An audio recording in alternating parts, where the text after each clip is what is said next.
डाकोर के रामदास जी तो द्वारिकाधीश जाते थे, पूरी रात कीर्तन करते थे, फिर वापस आते थे। भगवान रीझ गए थे उनसे और भगवान ने कहा हमको लिवा चलो अपने घर। रामदास जी से कहा, रीझ गए हर एकादशी को ठाकुर जी के पास जाना, रणछोड़ ठाकुर जी के पास, द्वारिकाधीश उनके दर्शन करना और रात भर कीर्तन करना।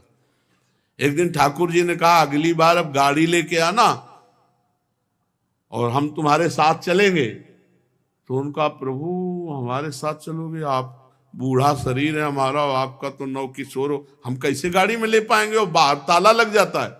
बोले पीछे की खिड़की हम खोल देंगे और तुम्हारे लिए हम फूल जैसे हो जाएंगे। बोले प्रभु देख लो बहुत बड़े रक्षक हैं सब इनके, हमें कुछ नहीं होगा, तुम गाड़ी ले आओ ना, हम चलने के लिए तैयार हैं। अब वो गाड़ी ले आए तो सब भगत देख रहे थे कि पैदल नंगे पैर आते थे, इस बार गाड़ी पे आए तो सोचा शायद बूढ़े हैं इसलिए बैलगाड़ी से आ गए होंगे। अब भगवान पूरी प्लानिंग बता दिए थे। तो मंदिर के पीछे गए, खिड़की खोल के ठाकुर जी पूरा श्रृंगार सब पहने। बोले लिवा, बोले ना प्रभु पहले एक भी नग नहीं होना चाहिए, क्योंकि ये सब सेवादारों के काम आएगा। प्रभु हमको तो वैसे डर लग रहा है आपको ले जाने के लिए, आप पहले सब, भगवान ने सब उतार के फेंक दिए, मंदिर में ऐसे फैला दिए पूरे आभूषण, कहा अब हमें गोद में लो। भगवान कितने रिझवार है, जो ऐसे किया फूल से गोद में आ गए, तो कुछ कंबल आदि ऐसे गाड़ी में बिछाए थे, भगवान को विराजमान किया और चल पड़े। अब बहुत दूर रणछोड़ ठाकुर से डाकोर है। अब प्रातःकालीन वेला पे जब मंदिर खोले तो देखे आभूषण ठाकुर जी है नहीं, पीछे खिड़की खुले, अरे पक्का वो गाड़ी लेके भगत आया था, उनपे ठाकुर जी बहुत रीझे थे, जरूर ठाकुर जी को भगा ले गए। भगत ठाकुर जी को भगा ले गए। अब जितने पार्षद थे सब घोड़ों से ऐसे सब भाला बर्छी लेकर सब, अरे वो जा रहा है वो जा रहा है। रामदास जी ने कहा प्रभु आ गए हम। तो बोले देखो ये छोटी सी तलैया थी जल की, बोले इसमें हमको छिपा दो जल में, वो जल्दी से छिपा दिए। तो उन्होंने मतलब ऐसा देखा, कहा ठाकुर जी, भालों से मारा, बूढ़े रामदास भगत को भालों से मारा। उधर जब तालाब की तरफ देखा तो खून खून खून, दौड़ करके तो देखा ठाकुर जी के शरीर में भाले लगे हुए और खून।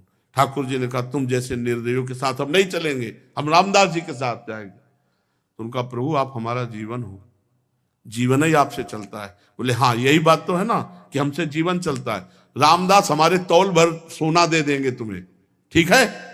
बोले हाँ ठीक है, राजी हो गए।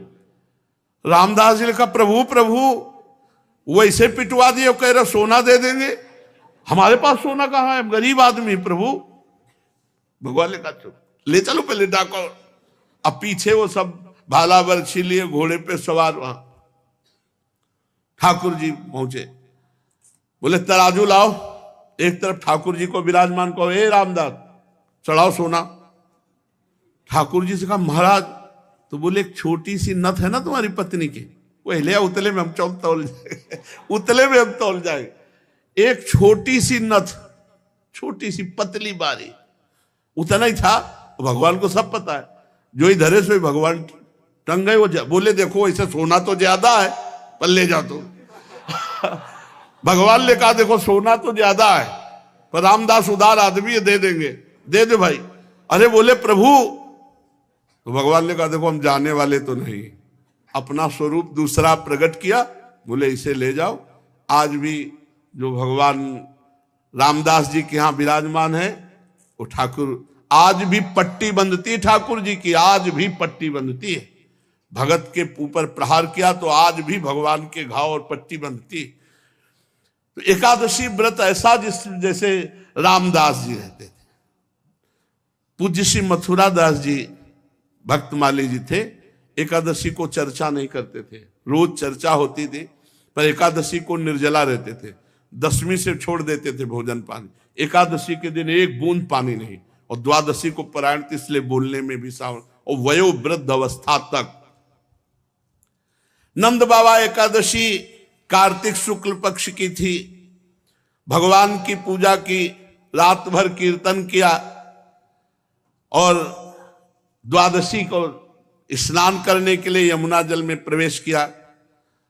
स्नान ब्रह्म मुहूर्त में किया जाता है धारा जी में 4 बजे, ये नहीं कि 2 बजे 1 बजे, धारा में नहीं स्नान। तो ये असुर बेला कही जाती है। यमुना जल में प्रवेश कर गए, उस समय कोई घड़ी तो थी नहीं, रात में कीर्तन किया और लगा कि प्रातःकाल हो गया क्या, तो यमुना जी में स्नान। तो वरुण जी के सेवक उठा ले गए, नंद बाबा को पकड़ ले गए। अब सारे ब्रज में हल्ला मच गया, नंद बाबा खो गए।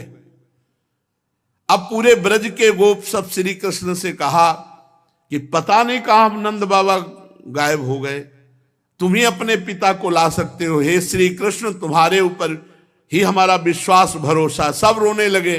भगवान ने कहा रो मत, रोना पीटना बंद करो, नंद बाबा खोए नहीं है, मैं देख रहा हूं। वरुण का सेवक ले गया, अभी मैं लाता हूं। भगवान वरुण लोक पहुंचे। भगवान अंतरिंद्रिय और बहिरिंद्रियों के प्रवर्तक श्री कृष्ण जे ही वरुण देवता ने देखा, सारे जगत के अधीश्वर पधारे, साष्टांग दंडवत। नंद बाबा ने देखा इनके गण तो हमको पकड़ के लाए, तो हमारे कन्हैया की इनका स्वामी साष्टांग दंडवत मारा है। वरुण देवता जे भी देखा भगवान आए, उतर कर साष्टांग दंडवत। अब वरुण देवता भगवान की बड़ी पूजा विस्तार से मंत्रों के द्वारा भगवान। नंद बाबा खड़े खड़े आनंदित हो रहे कि यार मेरे लाला का तो बड़ा नक्शा है, ये वरुण देवता इतनी लंबी दंडवत मार कर बड़ी पूजा विस्तार कर रहा है।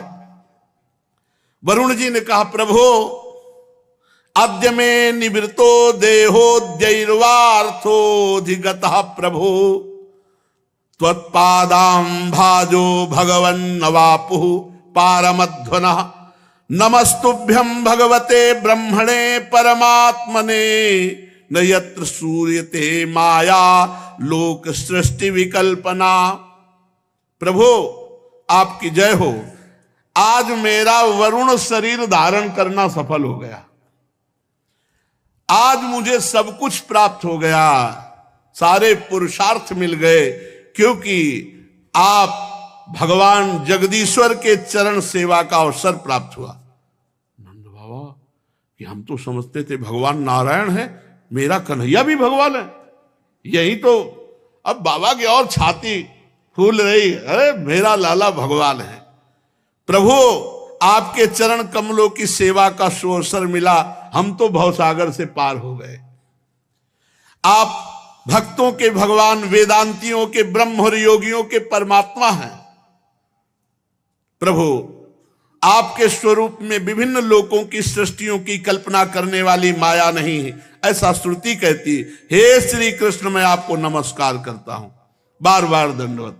प्रभु क्षमा करना, है मेरा सेवक अज्ञानी था जो नंद बाबा को अनजाने में ले आया, ये अपने कर्तव्य को नहीं जानता। प्रभु ये आपके पिताजी हैं, आप ले जाओ और मुझे क्षमा करो। वरुण जी, वरुण कान पकड़ रहे हैं, स्तुति कर रहे हैं, बार बार दंडवत कर रहे हैं, क्षमा मांग। गोविंद, मैं नहीं जानता था कि आपके ये पिता है, आप बड़ा प्रेम भाव रखते हो, मुझे क्षमा कर दीजिए। प्रभु सेवक से गलती हो गई, नाथ क्षमा कर दीजिए, और मैं सदैव आपका दास हूं। हे श्री कृष्ण, जब कभी कोई भी आज्ञा। बार बार वरुण जी महाराज दंडवत। वरुण जी ने बड़ी स्तुति प्रार्थना की।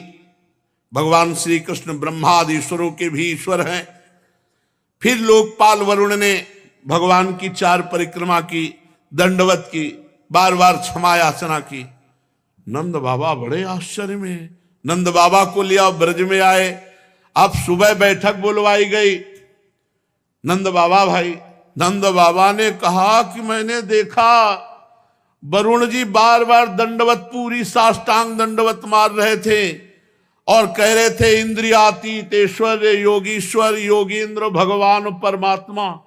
कन्हैया को कह रहे थे, बार बार कान पकड़ रहे थे, झुक झुक कर प्रणाम कर रहे थे। अरे बड़ा आश्चर्य में बात, मेरा कन्हैया भगवान निकला।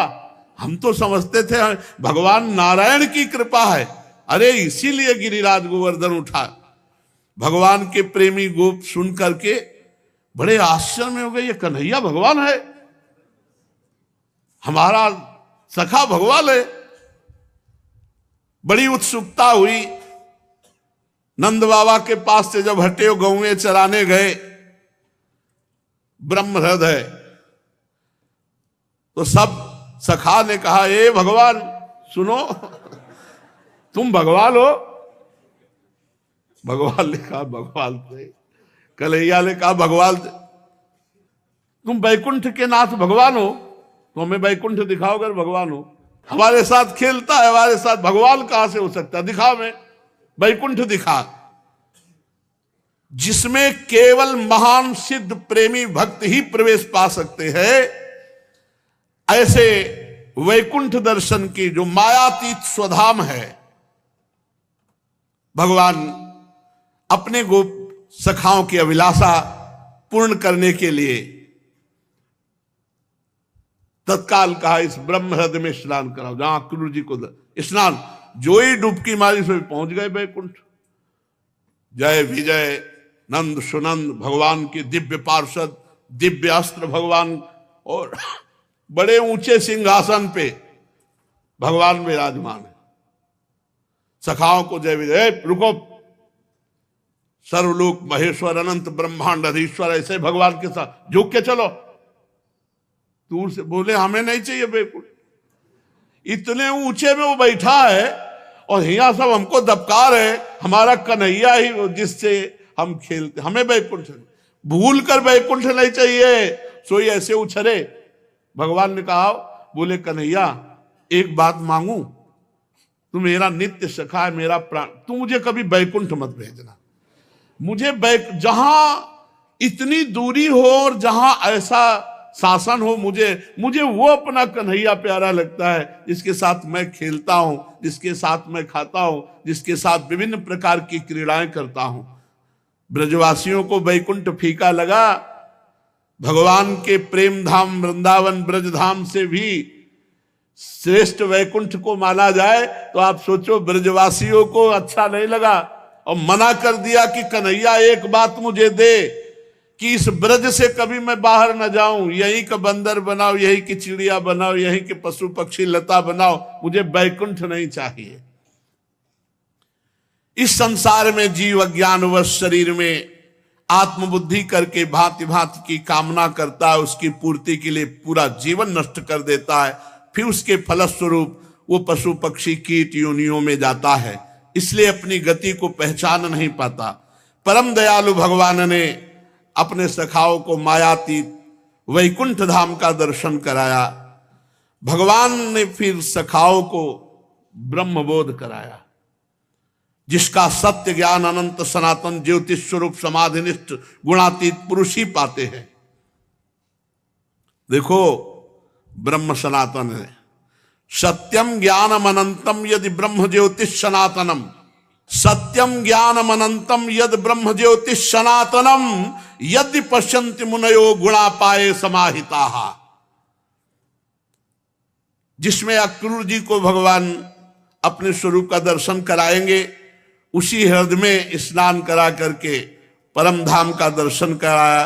दिव्य भगवत स्वरूप लोगों को देखकर समस्त गोप आनंद में मगन हुए।